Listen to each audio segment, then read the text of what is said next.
anonim nih si Doktif ini gitu. Ya berarti kan gimana kita istilahnya nggak percaya dong kalau begitu, meres rakyat buat kekayaan dia sendiri. Salah dia, Yes. tahu kan cocok pakai Udah dipakai mulu. banyak mafia skincare. TikTok the truth.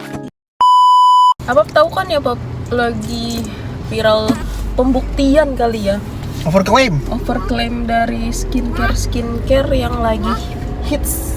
Salah satu kandungan ya, overclaim Iya. kandungan dari skincare Iya. yang hits. Yang dibongkar sama Doktif nih. Dokter apa sih dokter? Detektif Ya, dokter detektif Doktif. Oke, boleh Ternyata juga. ngeri ya Pap ya. Kenapa?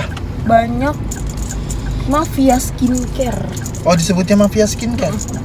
Jadi mereka tuh kayak, ya mending lah kalau overclaim gitu ya, bilangnya segini, isinya segini. Ya kalau dia mengandung bahaya tapi diperjualbelikan dengan bebas gitu, serem juga kan. Iya, serem sih, jelas sih. Makanya yang jadi masalah tuh yang waktu itu ada korban sampai mukanya tuh hitam Pak, Itu banget ya. flek, tapi fleknya tuh parah gitu, sampai kayak semuka gitu, kayak kena kutukan. Ya itu kan bahaya ya jadinya ya. Gitu. Jadi gimana sih kita nih harus bagaimana gitu sebagai konsumen? Lah kita kan nggak tahu Pak, maksudnya kita mah make aja gitu, tinggal make nih gitu. Gimana caranya kita buat ya Filter supaya jangan sampai terkena yang bahaya itu ya gitu. kena efek dari bahayanya skincare tuh ya. Cewek butuh skincare, Iya sih. itu barang wajib. Kayaknya barang wajib deh, Mam. Glowing itu wajib deh. Makanya gimana caranya ya kalau zaman sekarang kayak gitu. Aku pikir tadinya si Doktif ini mau menarik pasar untuk belanja ke dia, Pak. Ternyata dia memang anonim gitu. Dia jualan Tadinya juga. pikir Mam bakal digiring gitu Iya, ya. aku pikir dia namanya ngebongkar boroknya salah satu produk skincare orang. Iya, buat ngejatuhin gitu, terus dia kan. giring ke produk dia. Ternyata enggak. Jadi dia memang punya produk dan dia anonim, dia nggak ngasih tahu itu produk punya dia nggak ngasih tahu bahwa yang dia jalani bisnisnya itu bisnis dia gitu. Jadi dia anonim nih si Doktif ini gitu. Ya berarti kan gimana kita istilahnya nggak percaya dong kalau begitu, pasti percayalah sama omongan dia gitu kan istilahnya gitu.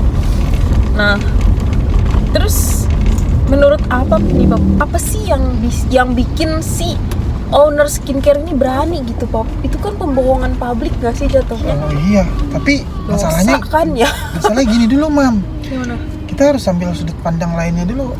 Kalau misalnya owner skincare itu punya pabrik, pertama banget kalau dia punya pabrik, ya bisa jadi yang main pabriknya Mam. Gimana? Oh. Misalnya dari dia takarannya segini nih, minta request ke pabrik gitu. Pabriknya nakal ya? Harus tetap ditinjau Mam. Ya itu harus tetap Diuji gitu. Makanya setidaknya sebagai owner berapa hari atau berapa minggu sekali itu melakukan uji sampling Mam. Nah itu Setiap produk yang dikirim dari pabrik. jangan percaya gitu aja ya. Jangan percaya gitu aja. Nah yang jadi bahaya lagi, khawatirnya gini, pabriknya kong kali kong dengan owner dengan alasan kita bisa dapat untung banyak kalau kita kalau kita kurangin kandungan ini gitu. Ya kalau gitu Wah, sih. kalau kayak gitu udah jelas permainan iya, itu jolim itu udah jolim masuknya. Nah ini makanya kita lihat dari dua sudut pandang ini Mam. Kalau memang ternyata pertama kesalahannya karena owner jarang melakukan uji sampling, uji lab gitu ya kan ya. Terus kecolongan, nah ini jadi PR buat dia. Salah dong. Tegur gitu tuh kan. pabriknya. Masalahnya yang aku tahu Mam, setiap skincare itu kayaknya jarang nggak sih Mam punya dokter sendiri gitu, dokter pribadi yang ada gitu. Mungkin kerja sama doang, tapi nggak yang setiap saat gitu loh setiap Pap. saat, Jadi ya. kayak awal mula dia mau menciptakan skincare itu dia berkonsultasi gitu. Jadi ketika udah dapet nih kandungannya, racikannya segala macem, ya udah lepas gitu nggak sih? Apa memang ada kontrak? Aku juga kurang paham makanya, sih. Kalau aku sih lebih setuju Mam, skincare itu seperti apoteker Mam. Ada apotekernya, ada nomor apotekernya gitu. Ibarat kata kalau di farmasi itu ada izin apoteker kan. Karena dia yang punya kuasa atau punya kemampuan, kredibilitas nentuin kadar-kadar obat ya. Iya benar-benar. Nah, alangkah baiknya kalau skincare juga sebaiknya ada hal yang serupa Mam. Misalnya kan kayaknya enggak deh Pap, ribet deh kalau kayak gitu. Ini kayaknya harus jadi PR Mam. PR untuk di bidang ini. Karena apa?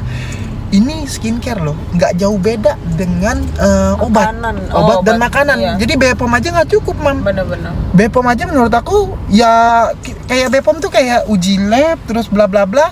Begitu lolos, udah kan selesai, keluar nomornya kan. Terus Bisa misalnya jadi nggak dia update. nah itu. Ya sih. Tapi kalau apoteker itu ada yang pengraciknya kan. Emang dia Kalau, bertanggung jawab ya. Kalau ada apa-apa comot dianya. Nah, kalau misalnya ada masalah dengan apoteknya, yang racik obatnya, yang disalahin apotekernya. Nah, Tapi ini apa memang apoteker itu punya kemampuan buat ngeracik kosmetik? nah makanya Iya ini nggak juga sih? nih. Kalau obat mungkin. Nah, obat Kalau mungkin, tapi kayaknya kosmetik ada legalitas gitu loh, Mam. kurang paham sih Pak. Yang bertanggung jawab gitu selain BPOM ya. Nomor BPOM doang kayak gitu. gitu ya urusan dia sama pabrik gitu nggak sih? Oh. Langsung main pabrik gitu. Kalau kayak gini aku merasa kayaknya cuan banget ya di bidang ini ya. Memang jelas. Kamu lihat kan itu salah satu ownernya Bahkan- flexing terus ya kan. Yang diincar sama si Doktif nih karena dia flexingnya Pak. Oh, berawal dari flexing. Iya, jadi kayak flexing mulu loh, kayak bener aja gitu nggak sih? Jadi kayak manfaatin rakyat, meres rakyat buat kekayaan dia sendiri gitu loh Pak. Yang si Doktif ini kecewa gitu kan. Udah gitu skincare ini kayak adiksi obat ya. Memang Nggak cukup jelas. sekali pakai ya. Nggak bisa. Kalau kita mau tahu dia cocok apa nggak di kita ya harus Pakai terus. berjute-jute. Iya sih. Jadi menurut aku juga target skincare ini bukan kaleng-kaleng loh, berarti Iya. ekonominya Makanya. bisa dibilang orang berada. Dan salah satu produsen atau owner dari skincare, aku liatin TikToknya, itu parah banget orderannya sampai satu Ratusan hari. miliar ya. Nggak, satu hari ordernya kalau aku liatin paket di gudang dia tuh Ya berhenti ya. nggak berhenti, bisa dibilang ratusan lebih, ribuan, puluhan Makanya, ribu itu ya. siapa sih yang beli Pak? Nah, puluhan ribu, dan aku kepo dong, berapa sih harga skincare lo? Pas aku cek ratusan ribu. Satu paket. Satu paket 300.000. Mahal ya? Dan aku mikir Ya banyak gimana juga. nggak dibilang cuan ratusan miliar? Itu dia. Ya begitu gitu kan. Ya itu dia mungkin bikin orang hilaf kali ya. Jadi mikirnya yang penting cuan gitu. Orang cuannya mantep banget ya dia bisa lah istilahnya buat membungkam gitu. Iya ya. Membungkam orang-orang yang kira-kira bakal menjatuhkan dia. Dan aku dengar juga podcastnya dari si Denny Sumargo itu ya, si Doktif itu katanya sempat ada dipanggil sama salah satu owner gitu, ngajak apa? Dia kayak mau perbaiki gitu ya. Mau membersihkan nama baiknya gitu, bayar tapi dia nggak mau si Doktifnya. Bahaya. Nah, tapi tetap sih menurut aku ini tetap dikawal dengan ketat ya, karena ini soal kesehatan kan. Iya, kan masalah jangka panjang Pak. Jangka panjang, kalau memang nanti salah satu produsennya si skincare ini jolim, wah itu kelewatan sih menurut aku, Mam. Itu juga kan sebenarnya ya, itu dosa jariah apa buat dia, kok dia berani sih gitu loh. Ada nggak sih kemungkinan gara-gara skincare mati gitu? Kecil ya.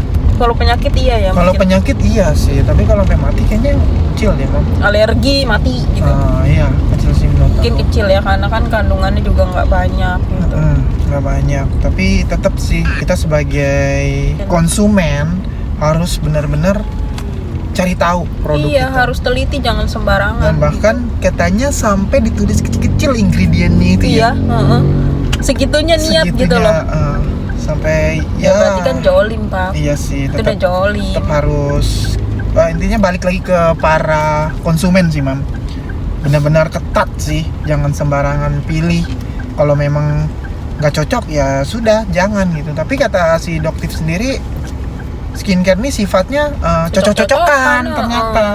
Kalau emang cocok ya nggak apa salahnya gitu. Kalau punya duit nggak apa-apa lah.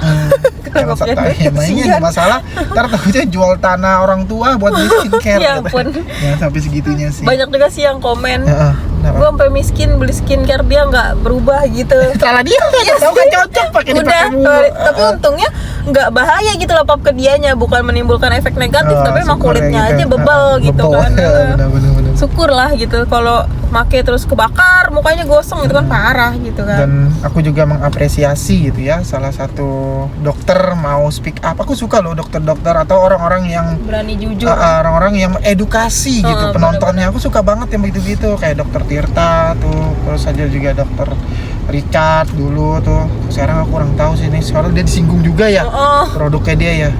Jadi ada juga nih si Doktif gitu. Semoga makin banyak ya kreator-kreator Indonesia itu mengedukasi penontonnya Iya, gitu ya. jangan mikirin cuan aja gitu. Kita benar, juga sebagai orang yang punya ilmu di bidang itu, ya bantulah Bantu, jangan masyarakat. pelit lah, Jangan pelit ilmu gitu. uh. Ini kan masalahnya kesehatan ya Pap ya. Kesehatan, jangan panjang Iya, loh. jangan dianggap remeh Jangan gitu dianggap loh. remeh, benar-benar. Kasus ini tuh jangan selesai di sini gitu loh Pap. Maksudku tetap diurus gitu. Diurus ya, benar-benar diselesaikan nih. Masalahnya cukup banyak dan cukup tinggi ya animo pembeli skincare itu dia, ini di sampai Indonesia ya. akhirnya di refund kan. Rugi juga si owner kan rugi. gara-gara kasus kayak gini. Betul. Jangan sampai merugikan pihak manapun sih. Kalau lebih clear, lebih baik gitu deh. Benar.